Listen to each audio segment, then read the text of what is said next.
Hi. God, that is the weirdest thing in the world whenever I first started. Like, it's all frozen and then not. I don't know. Anyway. Hello, everyone. Happy November. For those of you who have been celebrating Christmas in September, happy Christmas. But when I find you, I will slay all of you, just so you know. Right. So, anywho, I was feeling very bored today and thought, I haven't talked to my followers in quite a while, so here we are, talking to the followers. Hi, followers. Let's see. Exciting things to note. I did not miss all of fall because of the hurricane, which was fabulous. There are leaves all over the place outside, and they're awesome. Most of them got blown down in the hurricane, but not all of them. Not all of them. Some were saved for me.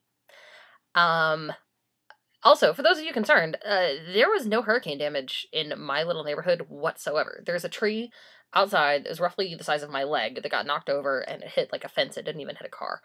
And that was about it. I know that Coney Island itself got beat up pretty bad in parts of Brooklyn, but I'm not in one of those parts. We didn't even lose power here, so for those of you who are concerned or worried in any capacity, got this. Let's see, exciting news. I went down to Texas for the second time in a month and a half, which was horrifying. And I did not have Sonic, not once, while I was home. Growth. Very big growth moment. That was cool. I did, however, finish the first draft of the manuscript of my book because I had an abundance of free time on my hands. And a really amazing place to go write, so I went and I wrote and had people to bounce ideas off of the whole time I was home and stuff. So anyway, yes, lots of writing has occurred. So there's that. Exciting news on the writing front. Let's see. So, ooh, there's some sort of schmutz on my keyboard. So my final semester in school, next semester, which is a terrifying thought that is like it for me in school. My final semester is an independent study semester. So what that means is that I will be spending that semester not taking formal classes, which is awesome because oh my god, I can't do this anymore. Anyway, so I have a peer group from my writing class of myself and 3 other writers, and we're supposed to meet like once a week, but we can meet like over Facebook, we can meet in person, we can meet wherever we want, and we exchange writing, which is much easier than the way we're doing it now in a class of 12. And then the other thing that I do is I get to work with an editor on my manuscript, and the editor that I get to work with works for Penguin, which is now going to be part of Random House, which is really weird, but anyway, it's kind of a big damn deal. So, I did a good job. Assuming I don't screw this up, this could actually be a very, very big thing for me. This person worked with another student last year and sold their trilogy to HarperCollins for $500,000. So, no pressure, but this could kind of be huge. So, because of that, I have to start sending pages to her in January, and I can't send her the pages until I feel like they're perfect, which for writers, there's no such thing. But, anywho, oh, Jesus.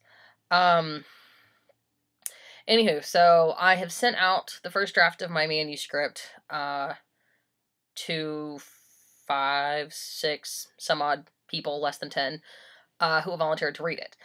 To those of you who have volunteered to read my writing, God help you. I have just gone through that draft, and the typos abound. So if you can figure out what the hell I'm trying to say in there, kudos to you, because it's bad. It's really bad. That's okay. You can edit bad. You can't edit blank paper. So there's that. And there's lots of notes in there. So in order to explain my thing, I have to explain my process. So whenever I write, I pick my main, 3 characters, and I write their story. So, start to finish, their story. And when they have, a friend, or another person, or whatever, I write that scene. But for the most part, I've got these extra characters, my secondary characters, if you will, who, just kind of pop up from time to time, but, you don't ever really know anything about them. So I now get the joyous and exciting task of going back through that original draft and inserting the secondary characters into it, which has actually proven to be really cool because I have figured out a lot of my character's development because of it. So it's really exciting. But I've got to go back and do that. My manuscript is sitting at ish 30,000 words right now. I'm shooting for 60,000 when I'm done, which should be totally doable because I've got like this whole conspiracy theory thing to put in there and all this other crap. So, anywho, initial reactions are that it's awesome, which of course it is because I wrote it. No, really though, it's a fabulous story. It's kind of a love story, but it's kind of not. I mean, it is, but that's not really the focus of it until the end. It's very much about things that are important to me. So I wrote a book about a political system that is wrong. I wrote a book about problems with society and why they're never fixed. I wrote a book about not being able to pick who you're in love with. You just are. I wrote a book about how hard it is to be friends with people who are like you. That kind of thing. But it was really fabulous because I've dealt with a lot of these things, and so I was able to pull from life experience when I wrote it, and it was awesome! Yeah, and I've had to make some really hard decisions when I was writing this, and I gotta tell you, I don't know how J.K. Rowling did it, because I've had to kill off characters, like in the first book, and one of them I knew going in was gonna have to die. I mean, there was no getting around that, but I've had to kill off other people I hadn't really planned to kill, and I always hated J.K. Rowling for doing that. Especially in the 7th book. Like, everybody and their dog dies in the 7th book of Harry Potter. Which is really unfortunate. I think at the end she was just like, man, we're just gonna kill them all. I'm not gonna go that far. Like, no one is gonna die in my book willy-nilly. There's always a reason for it, but I understand why you had to do it, J.K. Rowling.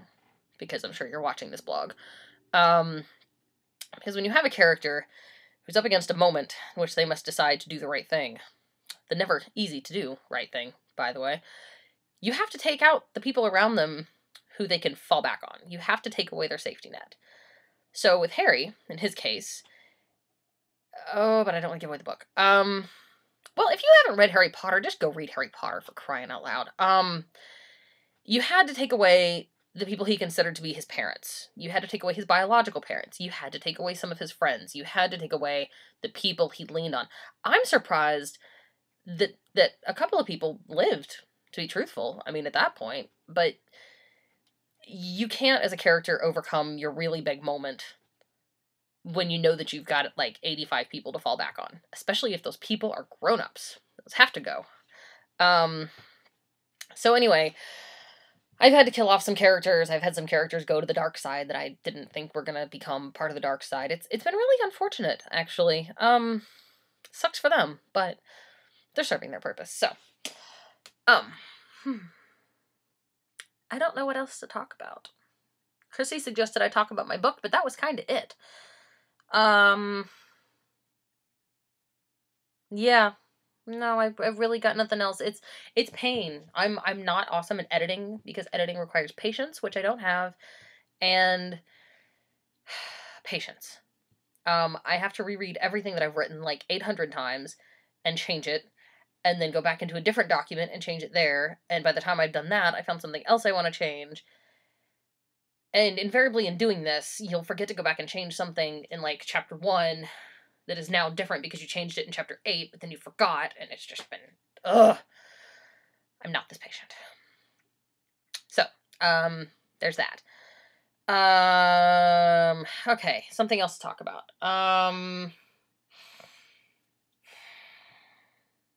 I don't know, I got nothing.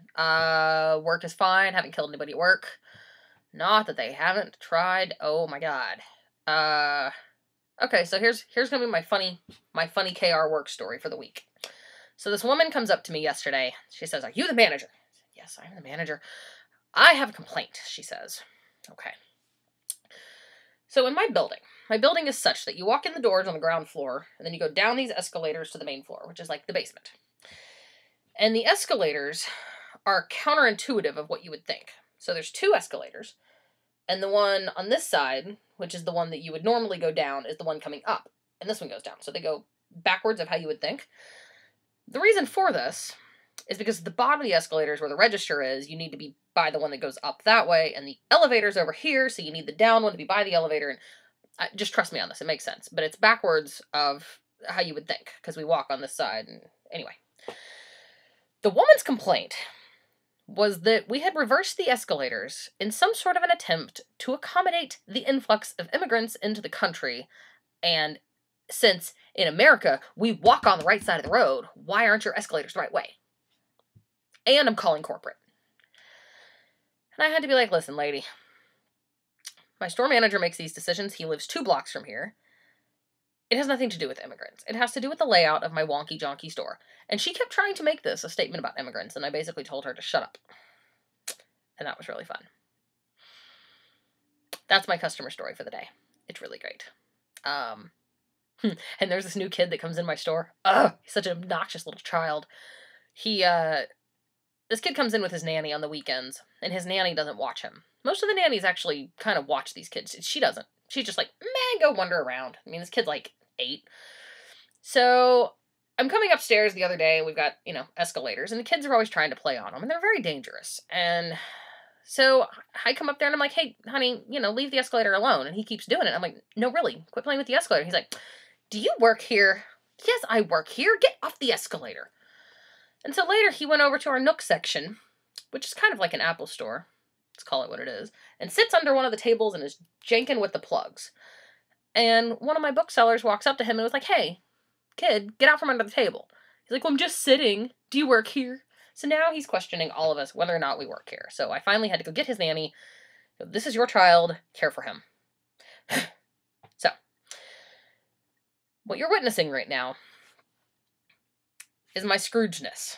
I hate the holidays. I hate them. Right up until the Macy's parade, and then I am Miss Christmas Spirit. In fact, I'm putting up my Christmas tree this year right here because I have nowhere else to put it. But here, we're going to go on a tour. Please ignore a very messy closet, but it's going to go right here in front of the closet. There'll be a big Christmas tree just right there because we really don't use the closet except to store things. But I hate the fact that I'm dealing with people shopping for Christmas already. It's not Thanksgiving. It's barely past Halloween. Get on with your holiday. Just get control of that. Yeah. End of rant. I've really got nothing else to talk about. I only have one more book to read my entire educational career, and then I'm done with assigned reading forever, which is kind of scary. It's beginning to hit me that I'm graduating in, not a lot of months. 7, maybe. And then I'll be done with school.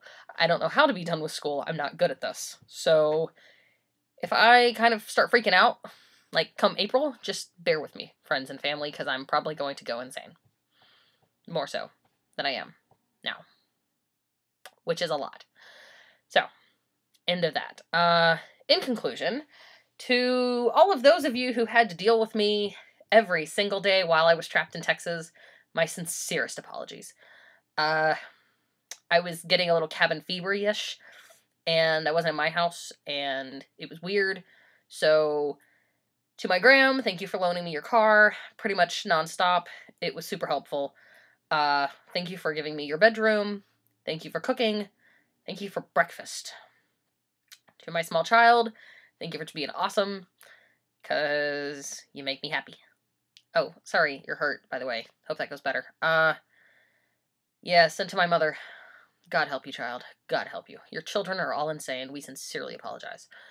I'm pretty sure that's it. These would go a lot better if you guys would give me things to talk about. Otherwise, I just talk, random. So, anyway, I think we're gonna call this done, because this is gonna take forever to get on YouTube, because it is slow as Jesus. Anyway, hope all of you have fun. I will try to talk again before Thanksgiving. If not, Happy Turkey Day. The end.